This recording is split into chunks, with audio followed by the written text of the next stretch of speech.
Yo, yo, yo, yo, yo. It's little Cookie Capone with Cookie's Cabaret. Tapping in with their foot on their neck. Grah. Yeah. So we back with another podcast, Kizzle. I swear I'm going to get some more guests on here. It's just been me and my thoughts right here. So we going to see. We going to see what we doing. Big shit. Big steps, small steps to a giant. Yeah, so this is season 2, and I'll be making y'all niggas wait till I get ready to do shit. For me to do shit, I can't move on nobody else's timing. So I'm a rapper / lyricist / poet, and this podcast is really for the conversations. I be like all the thoughts going in my head, but my friends don't be wanting to listen. So should have called it my journal.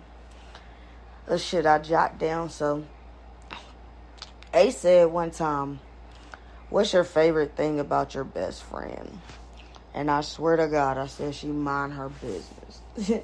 So I think when it come to me, Kyra or Cookie, whichever way you want to flip it, my guy, I feel like minding your business is of the utmost important.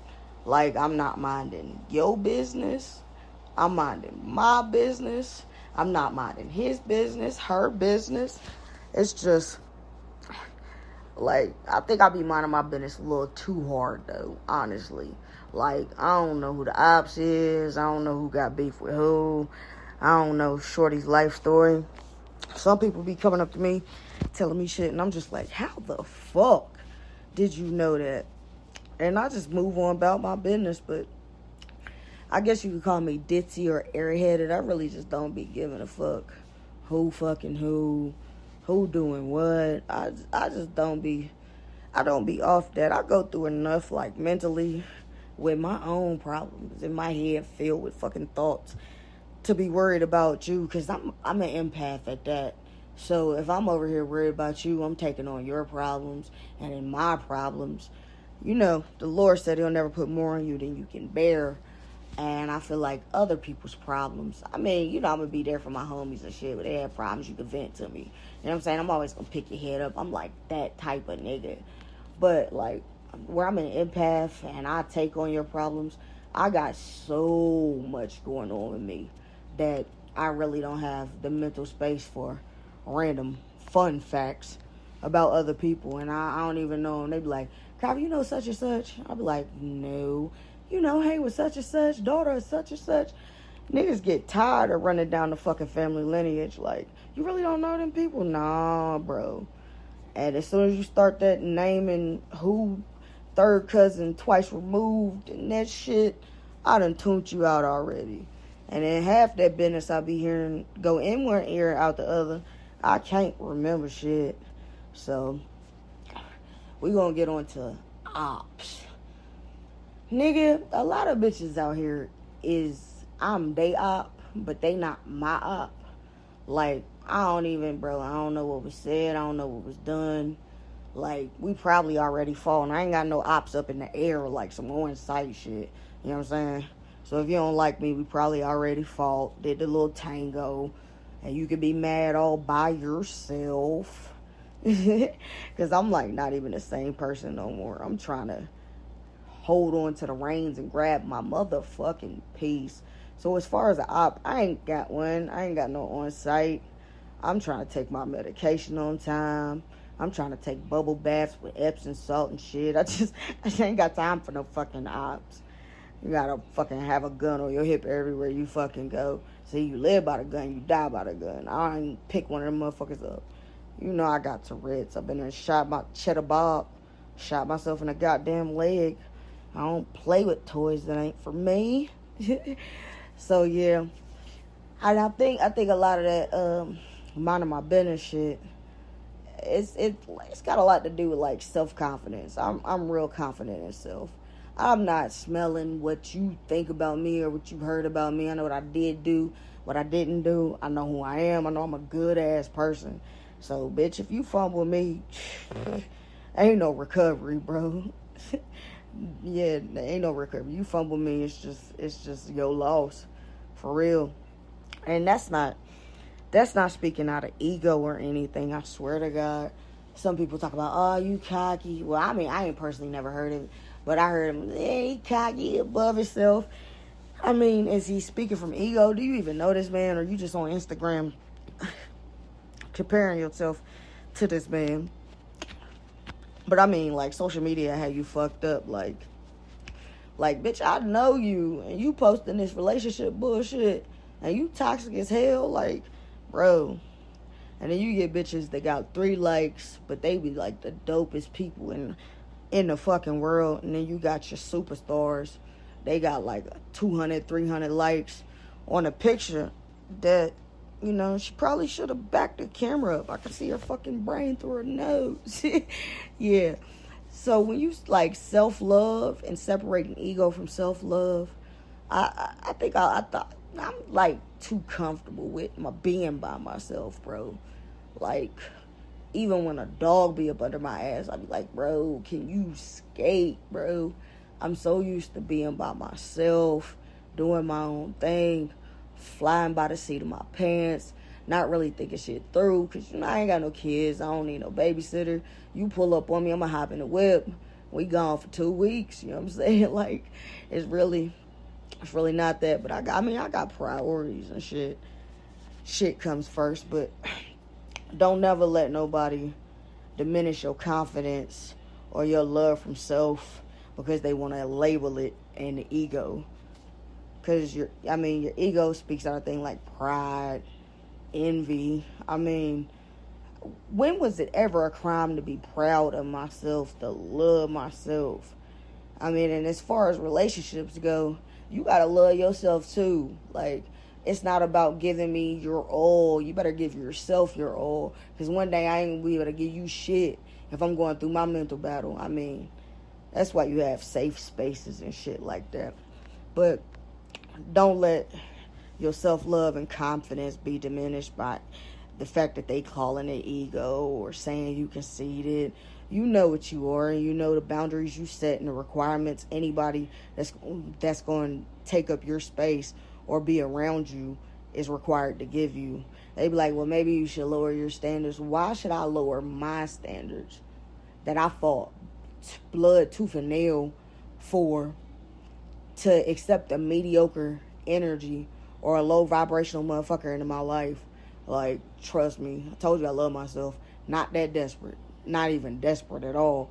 Seriously. I've been by myself since the womb, kid.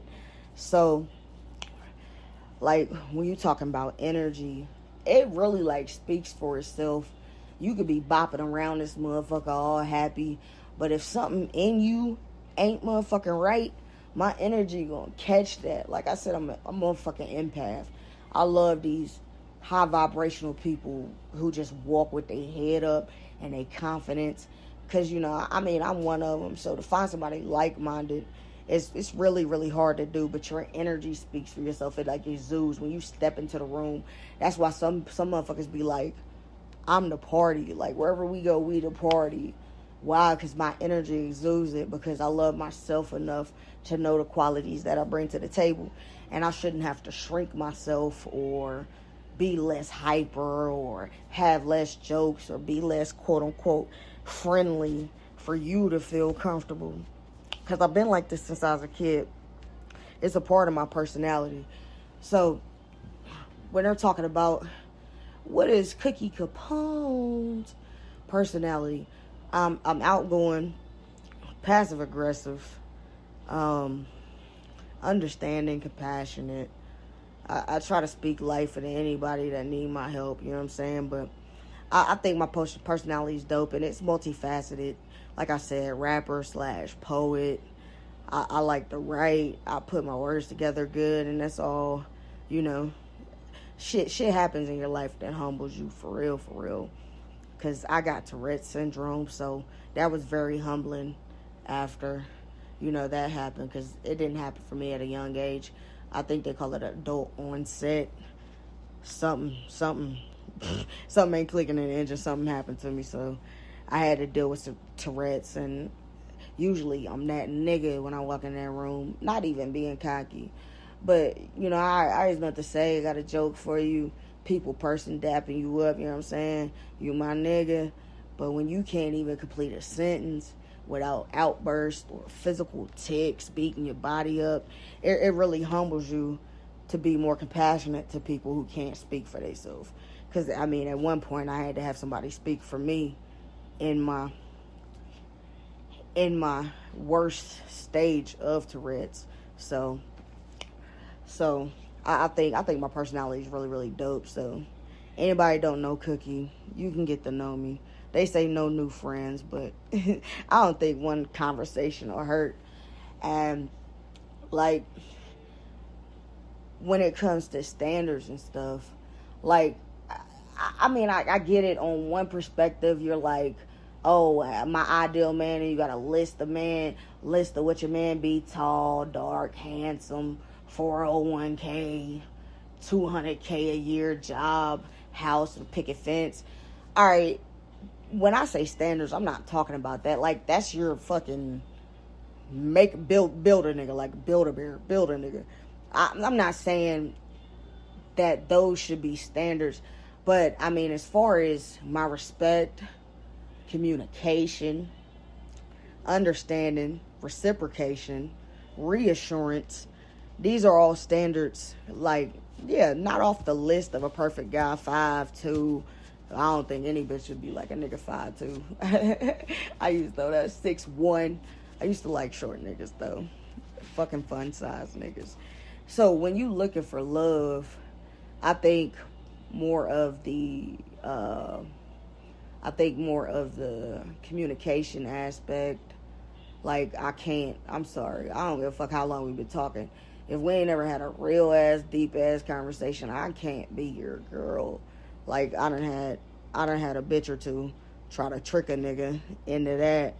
And I'm so busy playing the game that I didn't even notice what was happening while it was happening. So if you don't meet my standards, because you have to be willing to acknowledge my feelings as well, because you run into a lot of broken bitches that used to this toxic ass love. So they say they love you, but then they want to put their hands on you, or they want to argue, or they can't reciprocate or understand what you're saying.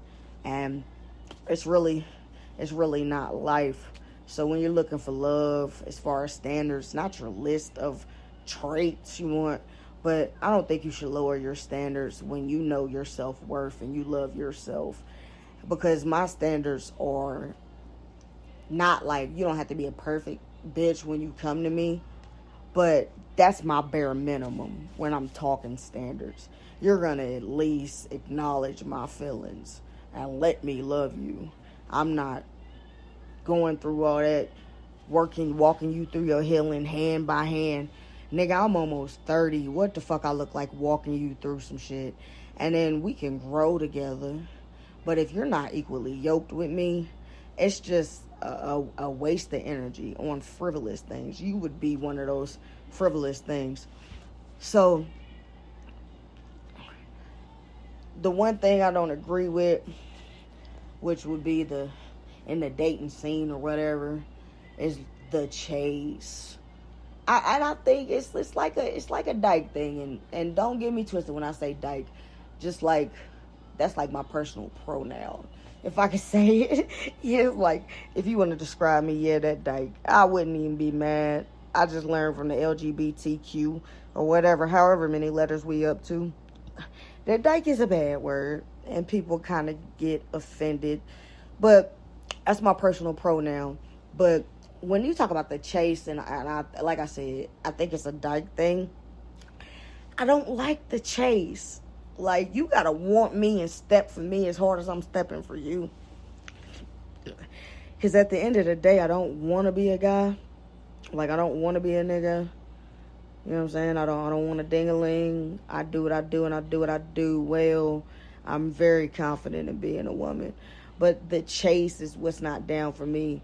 Because as soon as I'm not getting that energy from you that I'm feeding you, if I'm not getting the energy back that I'm feeding you, it's done. I'm gonna disappear. I might try again in 2 years if I ain't on nothing. But I'm not down for the chase. It's fucking cat and mouse, man. Step about me, how I'm stepping about you.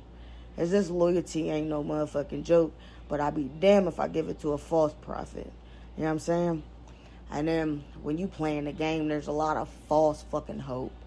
Like you want to lead a nigga on because you bored and want somebody to talk to. So you gassing them up, gaslighting them or whatever, giving them false hope. Don't never give me false hope, my nigga.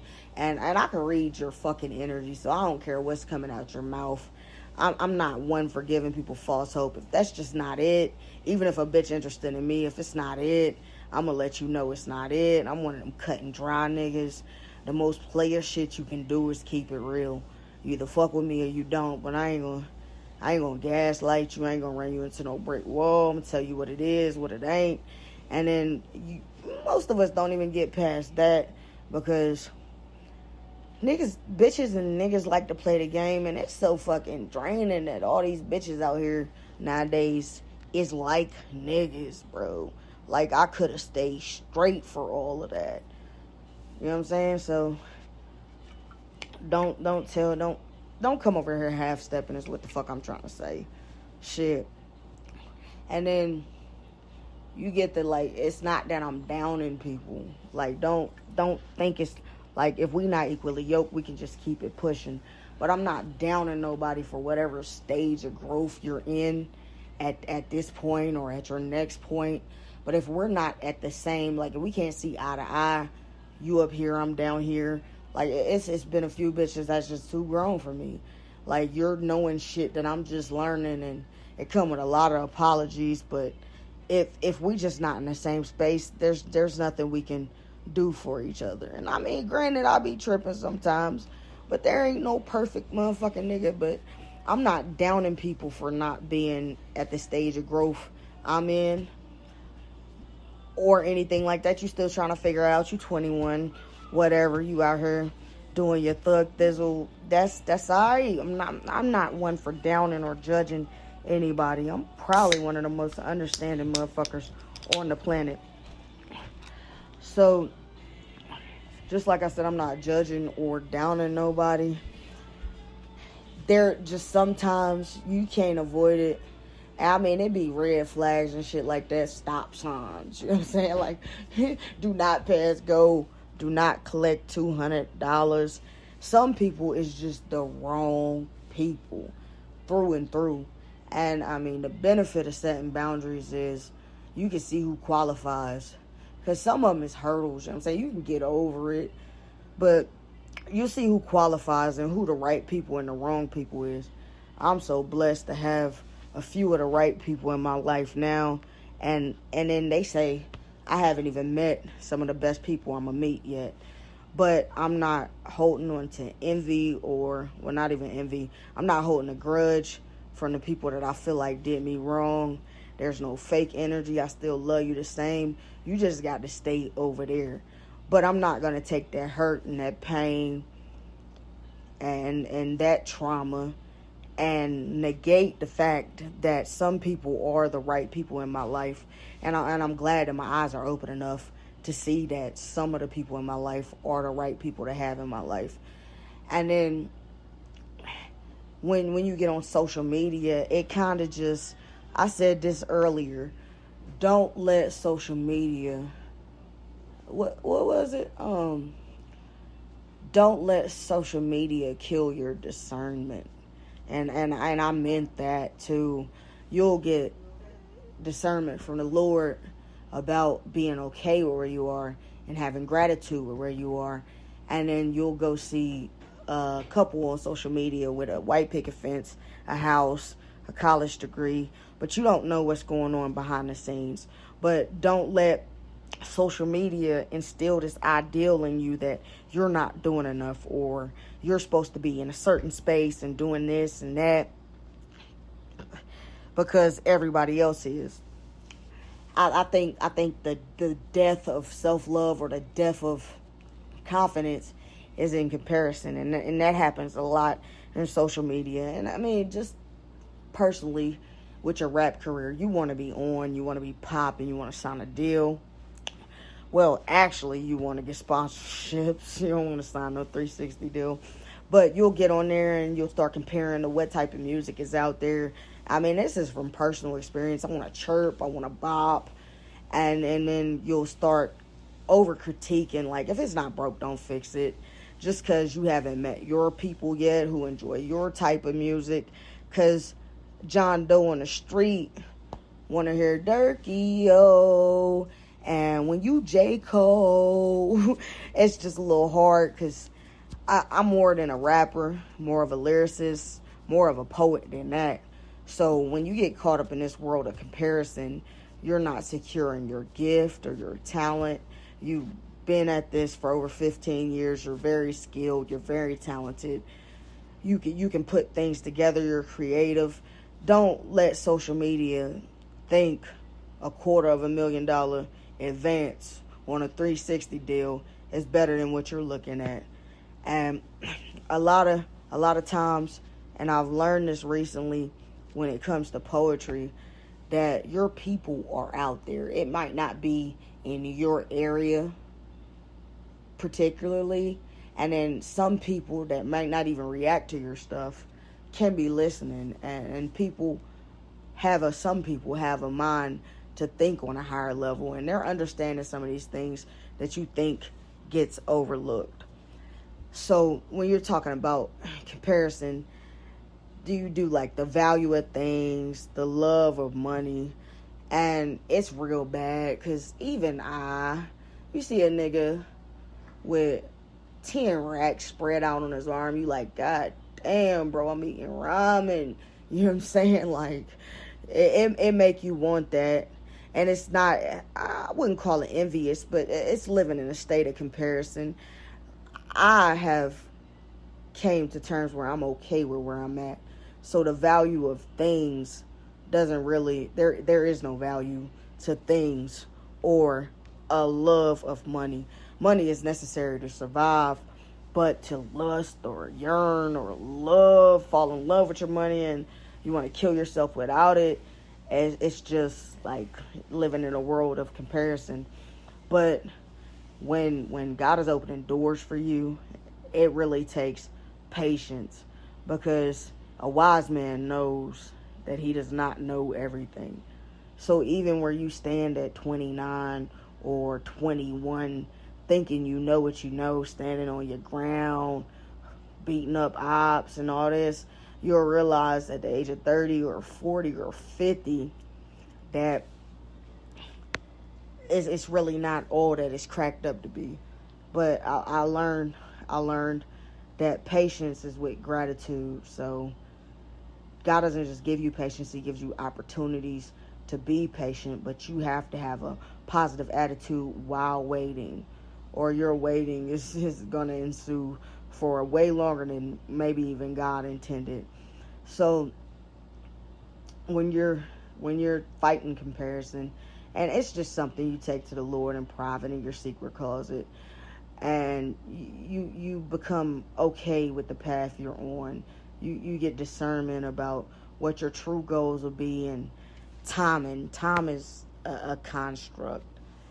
God's timing is not our timing.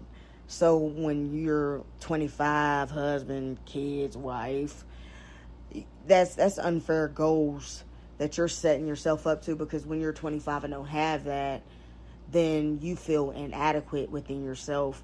And then there's a lot of people that's out here in and out of relationships or in the same relationships that feel inadequate.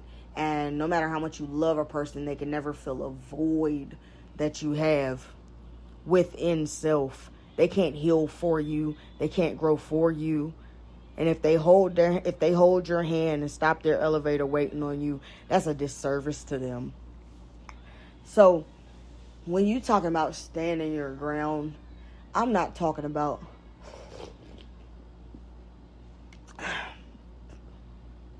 when you talk about stand your ground, I'm not talking about if somebody break into your house, you shoot them, stand your ground law. Standing your ground is more of standing on your boundaries and standing on your principles And if you're one of these niggas out here like to play with guns, standing your ground, mean defending yourself if somebody trying to harm you, I'm with all that about protecting yourself. But definitely stand on your boundaries and stand on your principles.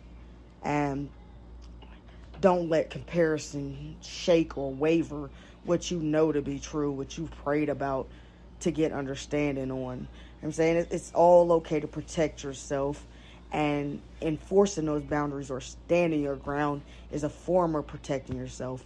But you got to get to that point of self-love to where your boundaries are even worth protecting, or people are just going to run, the floodgates are going to open, and people are just going to run all over you because you don't want to enforce your boundaries or stand your ground on what you said would be done. We can avoid triggers all we want to, but you can't avoid every trigger all the time. And then allow yourself a grace period. This walk in life, this walk with God, is not a straight line. Sometimes it's 2 steps forward, 10 steps back. And it's mostly all the lesson behind it. Once you get the lesson, you can progress to the next session or section of where God is leading you. So when I'm talking all this is just coming from me being alone for so many years, to where sometimes I get in relationships where I'm bored, and then it always ends up tragic and I learn my lesson. But being alone and like having your self-care time and being able to take yourself out on dates and spoil yourself, just being sufficient on your own and okay on your own, because there's a lot of people that get alone. That's why they've crammed their life with other people. And when I say cram, it can even be the wrong people, just so you don't have to be alone with your thoughts. So one of the stages of healing or just growth period would be learning to be okay when alone. I think I felt joy, pure joy, and that comes from the Lord. Happiness is temporary, but I felt pure joy by just being alone. And a lot of people don't even know what they like outside of partying, drugs, a good time. So learn yourself, love the things about you, stand your ground, protect your boundaries, love yourself enough to stand on business about what you're going to accept from these people, because a lot of people don't want to be alone with their thoughts, so they'll cram their life full of people so that they're never alone with their thoughts. But that just points in the direction of you need healing, and healing is a rough back and forth process. And like I said, 2 steps forward, 10 steps back, but the 10th step back is to teach me a lesson I didn't get the first time by being narrow-minded.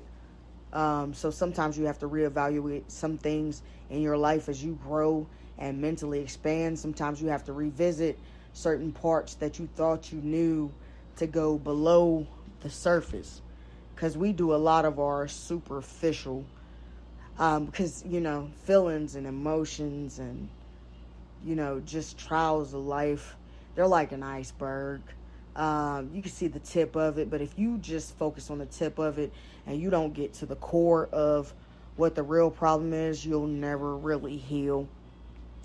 So when you're talking about goals and stuff and being in the now, like having gratitude. So like I said it once, I'll say it again. Don't let comparison kill your discernment. You prayed so hard to understand, and just because you're not in this box of what society says is right and wrong, because the longer you live, you realize that there's a whole gray area, and it's just not black and white. The older generation is usually right and wrong, black and white. But as we expand in new days and time, and even raising your kids or understanding the LGBT, there's a lot of being okay with being now. You know what I'm saying? Like, this is a new day and a new time. So it's good to have gratitude for where you are now. And I always say this, but be kind to yourself.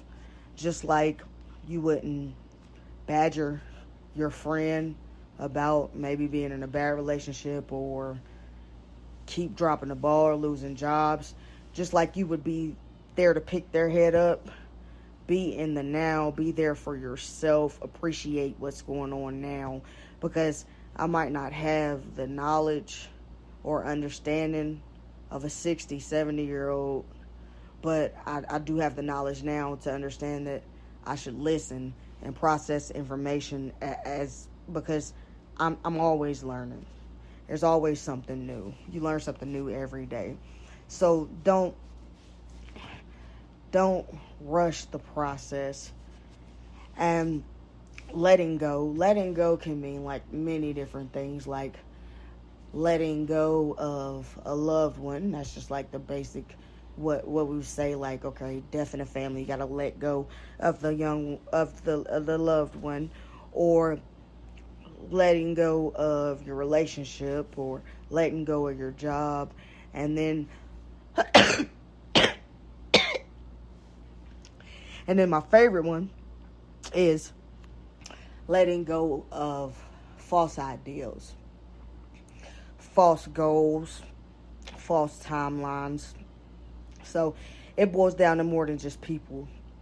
Like, it can be hard letting a relationship go out of love, but then one day you just end up tired and you decide to choose self. You know what I'm saying? Just like what I was saying with the relationship before. Sometimes I'm not going to have even 5% to give to you because I go through so much in my head. But you're going to have that for yourself. So it's not about putting in all my energy into loving you. How about you take care of yourself, I take care of myself, and we exchange thoughts and ideas to mutually grow if we're equally yoked. So it could be letting go of a relationship. And I think the hardest one is letting go of a loved one. See, I lost my mama. I lost my stepdaddy. I lost the nigga that raised me. So letting go, because the worst thing to me if I was to die in this world would be to have my friends not let go of me or have their head in the grave with me. If I hinder your life, because I mean, death is the only certain thing in life.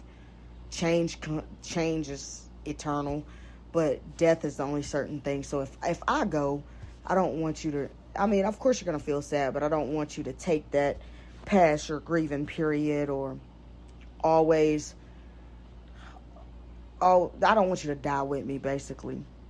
So letting go of loved ones, I've lost quite a few, so it could be letting go. But like I said, my favorite one is letting go of false ideals, expectations, false goals, a false timeline, because we get in our passions and we negate the fact that our passions can lead us to riches and gold, and we can reach every goal and ring every bell and cross every finish line, but without purpose. So letting go of your talent or your passion in place of purpose and just letting stuff flow would be an important thing to me. And as we grow, we build these bonds with people, and it can be hard to let go. And just like the right people or the wrong people, bonds can sometimes be forever. So they like a spiritual attachment or a soul tie. So when you build these bonds with people, first of all, put everybody in their place. I think what kills the friendship nowadays is expectation. You have an expectation of me instead of observing me, getting to know me, and then than knowing what I'm gonna do next. So I'm not living up to your expectation. I'm living up to my reality.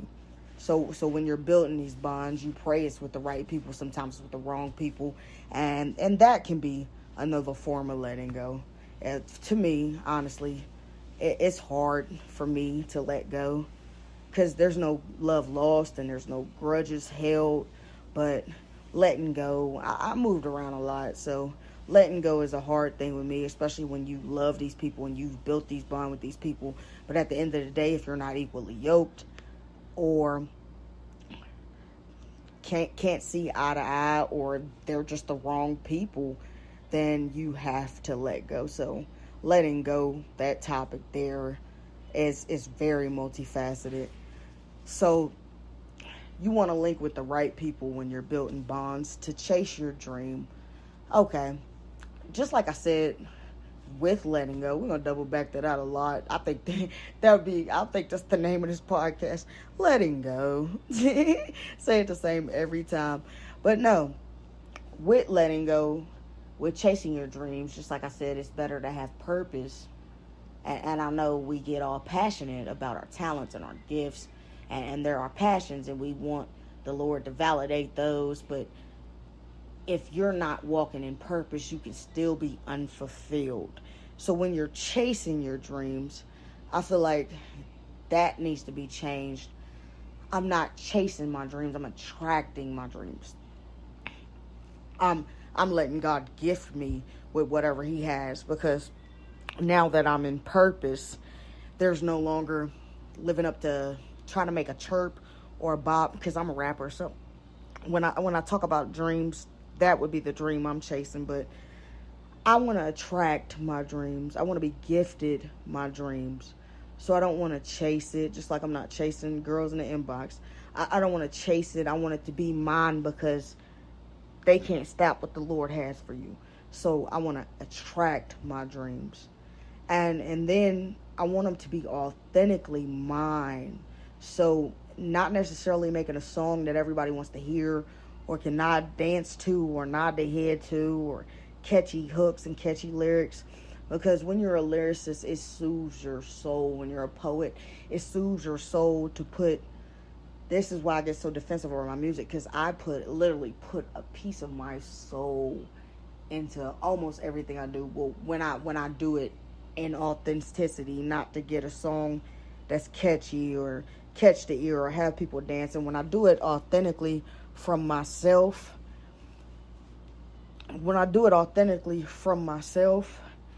it's me putting, like, I ripped out a piece of my soul, I dipped it in ink, and I placed it on wax, the record. But I think people should go from chasing their dreams to letting God gift their dreams, because I'm so okay in purpose, which has helped me become more authentic and secure in self.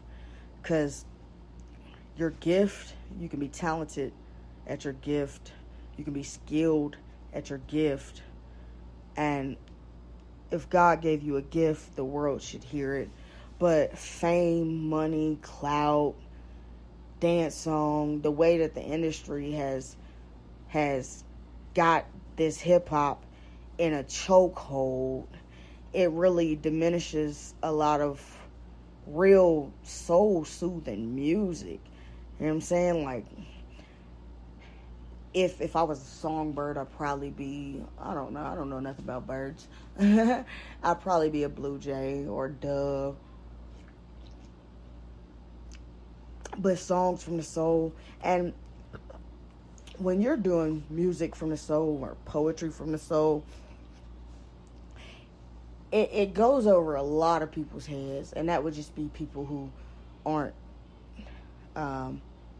mentally expanded far enough to catch what you're saying. So a lot of soul music takes a few times of listening to. You can't just generalize it or catch every key point of that soul music in one listen. So just keep that in mind when you're throwing listening parties and stuff like that, because some of my best songs and from the soul and some of the pieces of my heart that I let bleed on the paper and I put on wax haven't even been caught by, some of my favorite people. So it's a lot of feeling unheard, but I think that's the area that I'm in. I'm way more poetic than it is now. So always walk in your truth and be authentic and stay honest.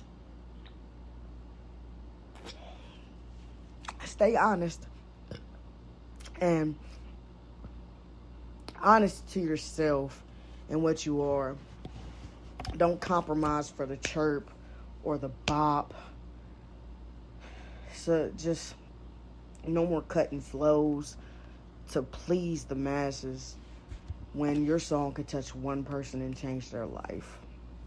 It's been not actually only two of mine that anybody's ever came up to me and was like mad props. You know what I'm saying? Like, you touched a piece of my soul there. So it makes you feel good. But a lot of these, I work through a lot of my mental health issues through music. So I get real defensive. And I know I shouldn't, but when it comes to my music, I don't want to hear anything negative like, who is this about? Or just questioning my work of art. Look at it. If you think it's beautiful, if you don't think it's beautiful, walk away. But this is how I work through a lot of the mental health issues that I do have. So bipolar music might not make sense to you all, but to another motherfucker that's bipolar, they're gonna get that whole she don't know, don't think she think. She don't think about me. I let go, think she don't know. It's still something about her. I need answers, let it go. She all in her body. Yeah. And then the metaphors and stuff kind of make it a little bit harder, but I'm trying to stay authentic. You know what I'm saying? And I've grown a lot. A lot of these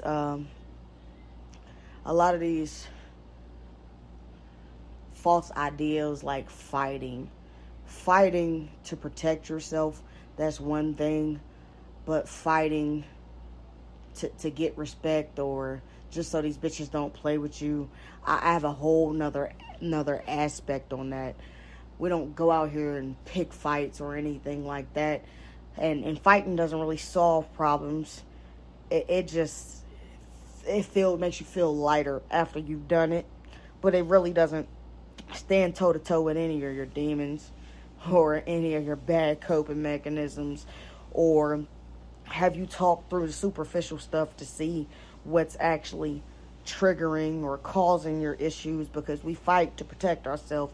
We fight to protect ourselves, then we feel responsible for protecting ourselves, which means somebody let us down in protecting us back in the day.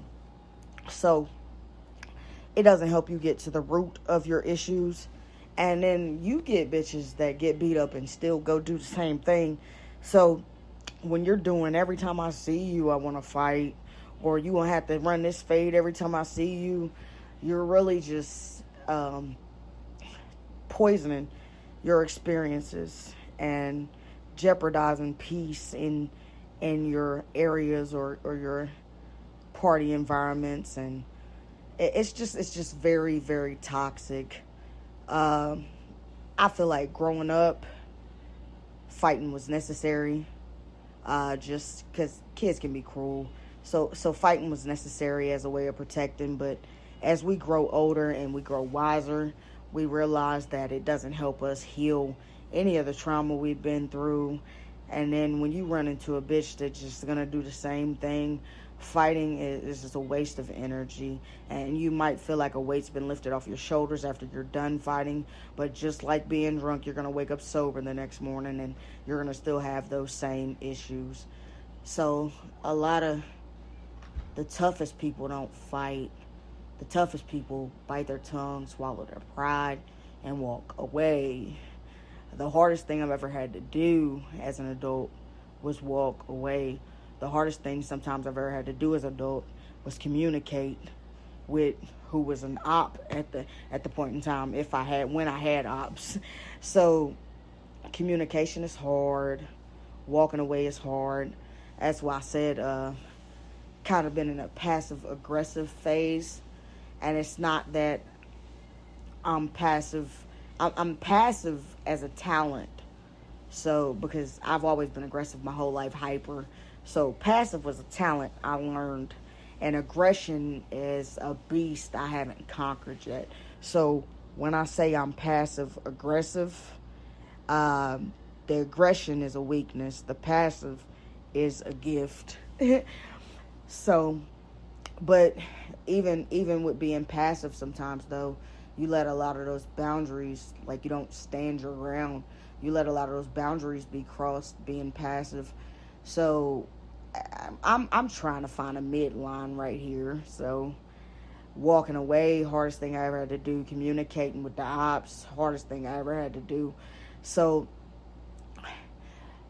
just because people have you pegged one way doesn't make you that way. So when people say, oh, you're a fighter, you can't have a good heart, they're really missing the mark when it comes to, because some of the best people, some of the people with the best hearts are the hardest fighters. And it reigns true, because when you have to fight the ideals of this world and relearn things like that, it's not the size of the dog in a fight, but it's the size of the fight in the dog. That means that dog got heart. So some of the best fighters or the most rambunctious people have the best hearts. And then when you're hearing hearsay about people, beware of manipulation, because there are two sides to a coin and three sides to a story. Your side, my side, and then the reality of what actually happened. Because in manipulation, people will project their insecurities onto you and try to twist your words or twist your flaws or what you just vented to them in order for them to reach their goal. So now, just you have to protect your ears from what you hear about people you don't know. Granted, you might not want to get to know some of these people, but a lot of these people are manipulators who are projecting self onto you or the person that they hate. Manipulation cuts me deep, because when you have a manipulator, it's so hard to tell the truth from reality. And I've been around several manipulators, and I take it very personally. I kind of really go off edge when manipulation is exposed. A lot of that is just red flags or stop sign. A lot of that can be avoided by just proper boundaries, but I take it personally, and I kind of go off the deep end when it's exposed to me, because I don't like anybody playing with my reality. I have so many mental health issues that sometimes, believe it or not, it's hard to tell reality from fiction. So when you get somebody playing in your head with manipulations, I take it very personally, because I like to have my grasp on reality, and you're not knowing the other triggers you're setting forth and the dominoes that are falling in my life because you want to play in somebody's head. And I just feel like that's never okay. Like I said, to go off the deep end. I don't know if that's one of those things I could change or one of those things I just have to accept. I guess I gotta pray that serenity prayer again, because that would be a flaw with me, my reaction to manipulators, and it's rooted in the mental health issues, delusion from reality. I struggle to have a hold on that, and that was real fucking vulnerable. Alright, so we gonna move right on past that, off the deep end, into the ocean. Manifesting. There's the power of life and death is in the tongue or the pen. So I said it once, I said it again. Be careful what you write, because you could be writing into existence, and Be careful what you speak, because you could be speaking it into existence. A careful tongue is a wise mind. A careful pen is a wise mind. So just be mindful of what you're putting. I mean, it can be even out of frustration, and I'm working on this too.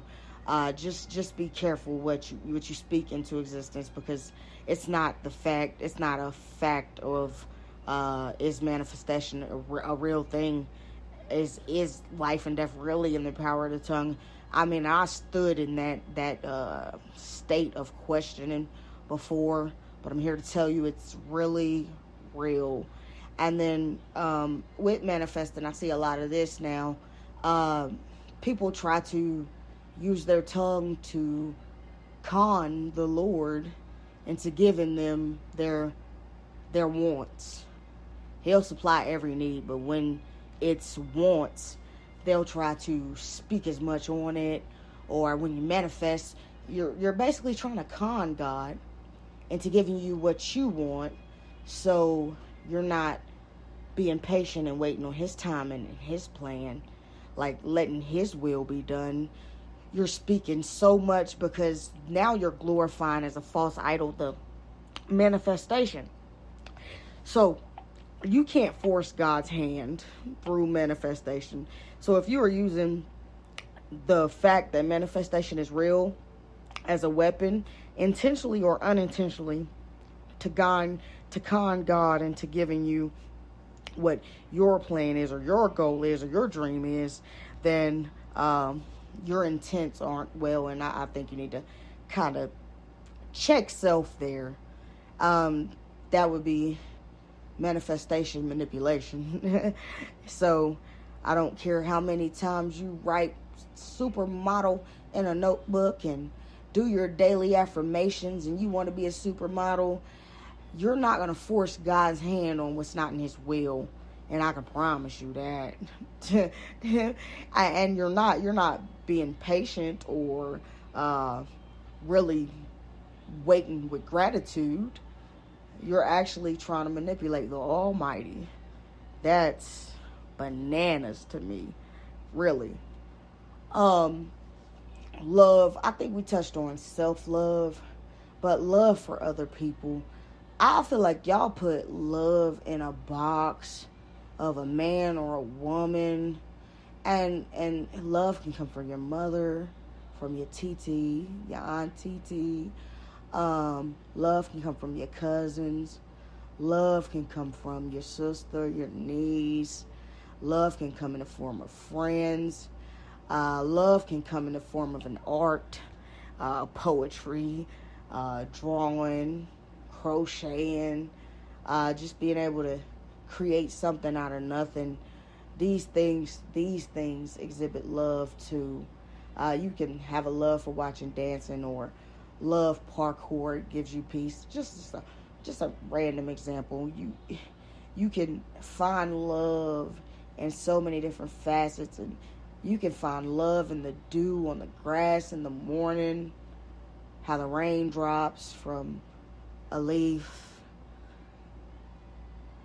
to the ground, or the roots of a tree that may lose its leaves in winter and fall, but because of its roots soaking up the water, learning how to discipline itself and ration what it provides to make it through hard seasons. Love can be a representation of a tree with roots. The sky is blue, the air is clear. That's God's love. The sun is shining. Mental peace. If God gives you peace, either in the midst of your trials, or in the middle of your overthinking, or your anxiety, or your depression, because God is love, and he's the creator of the world and the universe. So there are so many things other than a man or a woman that love can be. And if you're not exploring those other facets of love, let me tell you, you are really missing out.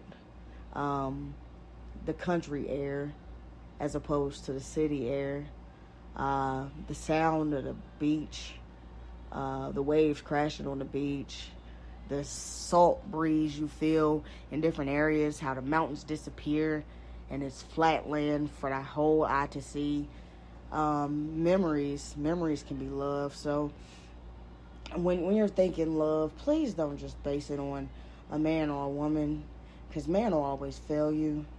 Happiness as opposed to joy is temporary.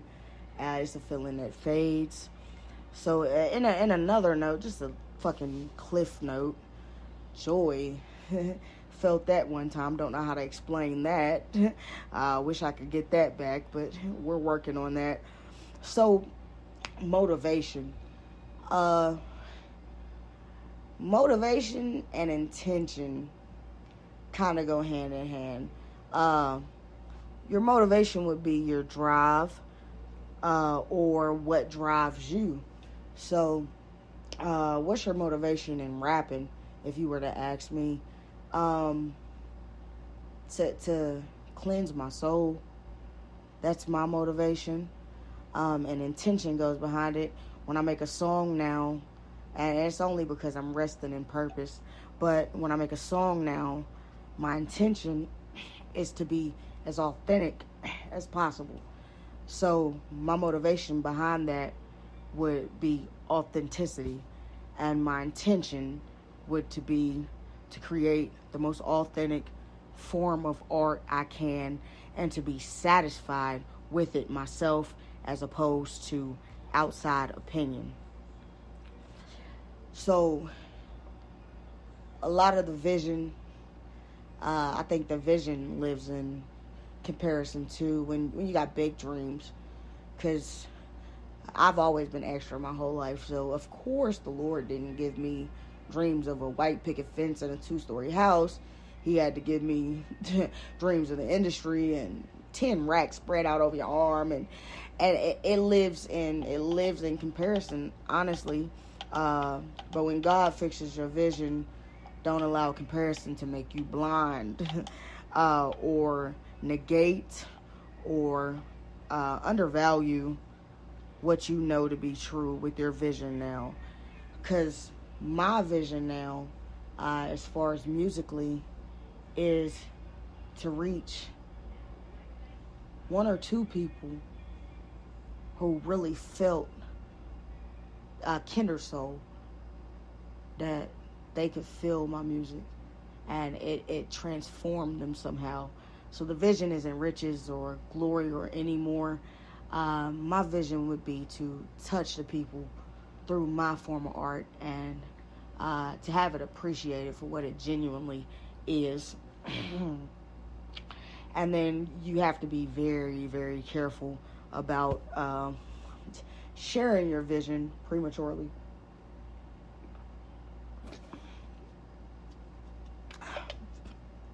Yeah. Sharing your vision prematurely, because what you realize is what God's shown you in your expanded understanding. It's like talking business with a 5-year-old, talking corporate business with a 5-year-old. If they're not mentally where you are, they won't even be able to see, no matter how well you explain it, they won't even be able to see how big you're going. And then you have a lot of naysayers. They often mask it as reality checks, or trying to keep your head from getting too off. But if I have it's because God's bigger than the universe. So if I have a godly vision, a big vision, and you can't wrap your head around it, so now you want to give me a reality check so don't get my hopes up. Who told you to worry about how high my hopes are up? Because your man will always fail you. So you don't set your hopes up. Just as the person talking to me that doesn't share the vision, you're basing your hopes being up on all these people that have let you down. Man will always fail you. But when I'm talking about a godly vision, don't worry about how far my hopes are up or the disappointment if it doesn't make it through, because God gave you that vision, and he's bigger than the universe. So man will always fail you, but the Lord will not. So if you have something you genuinely have a vision on, they call it a reality check, or bringing you back down to earth, or not getting your hopes up too high. But these are all people who are used to entertaining and interacting with man. So when your vision is as big as what we've got going on, or what I've got going on, the naysayers, just like when I came up with the name for the podcast, Cookies Cabaret, I told my sister what it was going to be, and she was like, oh, it's like biting off Jocelyn's Cabaret. You should find a new name. But I was so secure in the fact that this was going to be Cookies Cabaret. Whether anybody liked it or not, I stood my ground on that one. Worked hard for that name, by the way.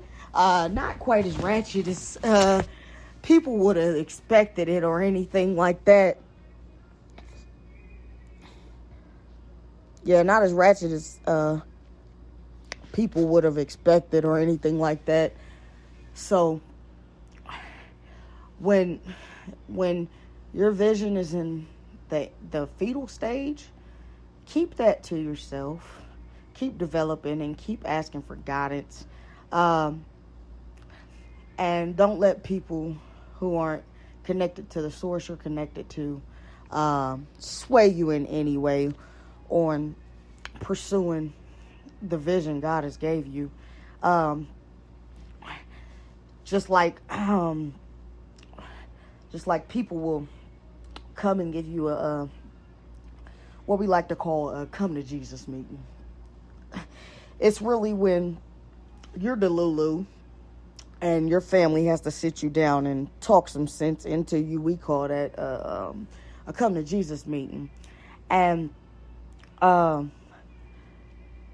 the African American household, we're brought up a little bit blunt, a little bit harsh, direct, disciplined. So when we have those come to Jesus meetings or whatever, sometimes that can mess up someone's self-image, or not necessarily what they need to hear in the moment, just because we haven't offered them understanding before we start slinging opinions or forcing opinions. So don't let outside people mess with your self-image. And self-image goes hand in hand with self-love, because once you know who you are, then you know what to stand on and what principalities to chase after and what go after and whatever. So don't let an outside person, when you know yourself and you love yourself, diminish your self-confidence or skew your self-image. And a lot of these people come from different seasons in your life. So if you knew me at 7, you knew me at 16, you knew me at 21, you knew me at 25, and you know me now at 29. You have that many different versions of me in your head. So when I'm going through seasons and I'm evolving,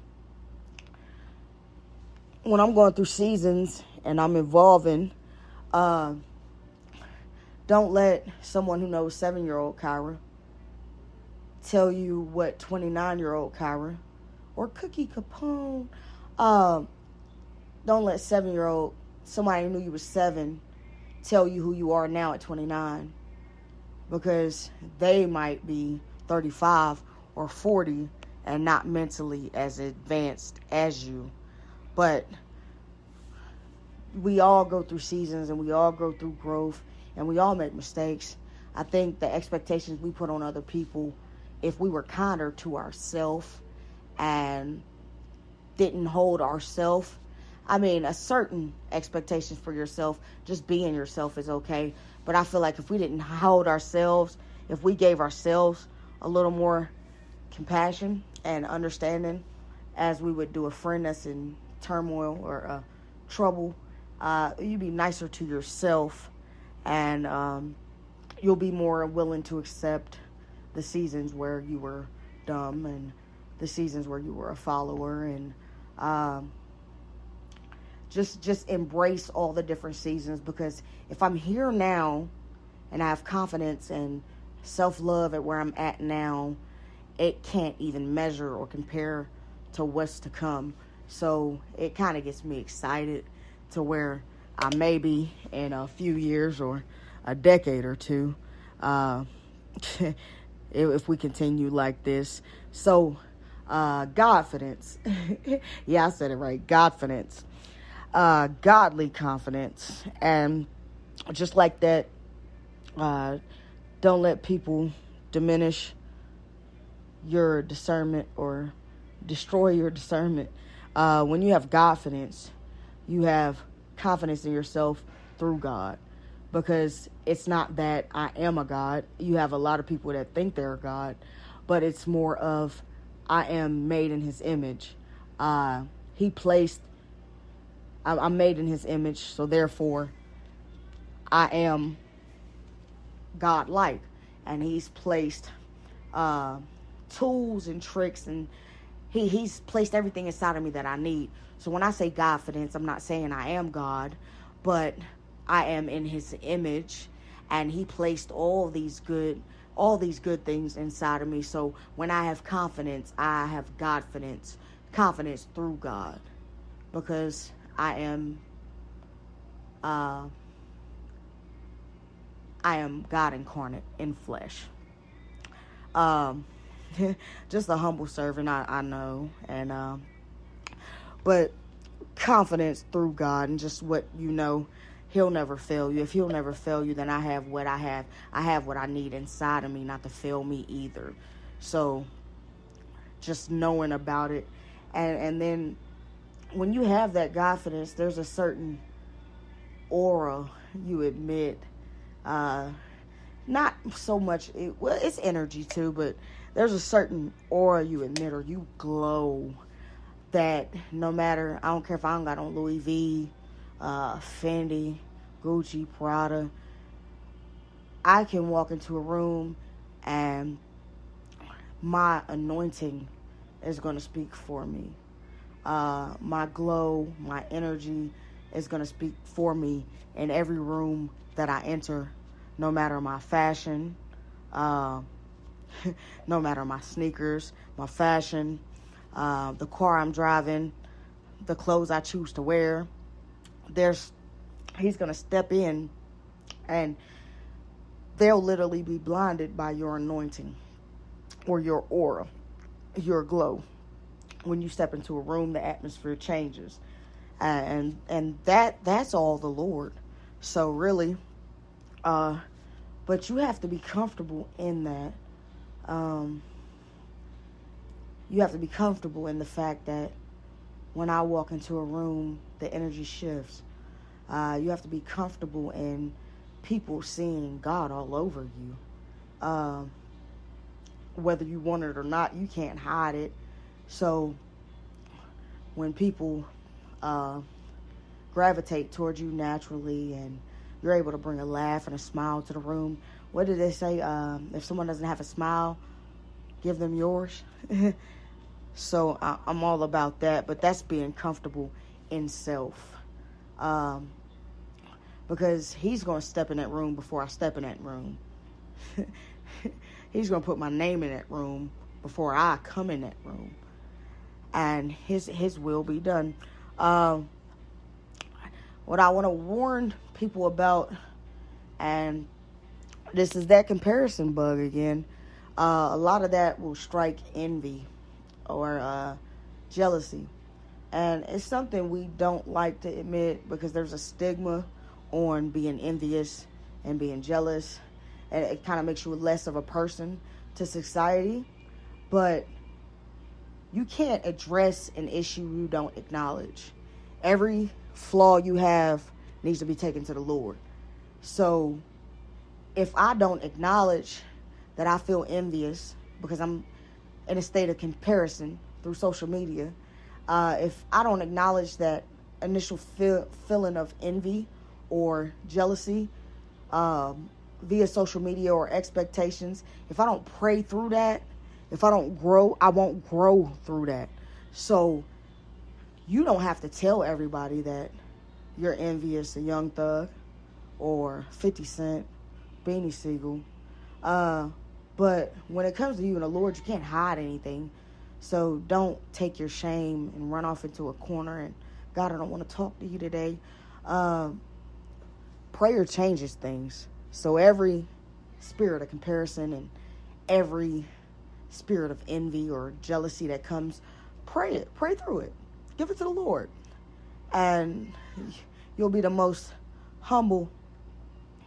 You'll be the most humble, grateful, supporting friend you ever could be. So I think with the stigma on envy and jealousy, when you're praying that away, I feel like that should be kind of like your secret closet, what you do in private, because like I said, there is a stigma. So when we create these works of art, our work speaks for itself. Like I told you, I ripped out a piece of my soul, dipped it in ink, put it on paper, and then I sang it. Your work is going to speak for itself. I don't have to introduce a song. I don't have to write a bibliography about what this means. The simple piece of art or piece of work speaks for itself, or your work ethic in a work environment or anything like that. It's going to speak for itself. Because when you're trying your hardest, you don't have to be the best, but you do have to give the best you have. So when you put your best foot forward, win, lose, or draw, trial and error, pass and fail, your work is always going to speak for itself, because we can only do the best we can do. And that's just law. You don't have to be an A student. If a C was all you had to give, then that's the best you could do. And just like breaking those false ideals, you have to be okay with that. Not everybody's an A student, because there's so many pockets of knowledge, aspects of knowledge. So it's really going to speak for itself, and just do the best you can, and don't be afraid to be a beginner. There's a lot of failure comes with beginning, and a lot of failure comes with learning. So give yourself grace in that period of learning new things, and be diligent and press forward in the mark over new things. And we all want to win, and we all want to be perfect, and we all want to perfect our craft, but giving yourself grace to learn new things, and putting your best and endurance and perseverance, to put in the effort that it takes to get talented at the new thing that you're trying. So it's okay to fail. It's really, really okay to fail. Failure gives learning lessons. So when you fail, just get back up and try again, especially when you're learning something new.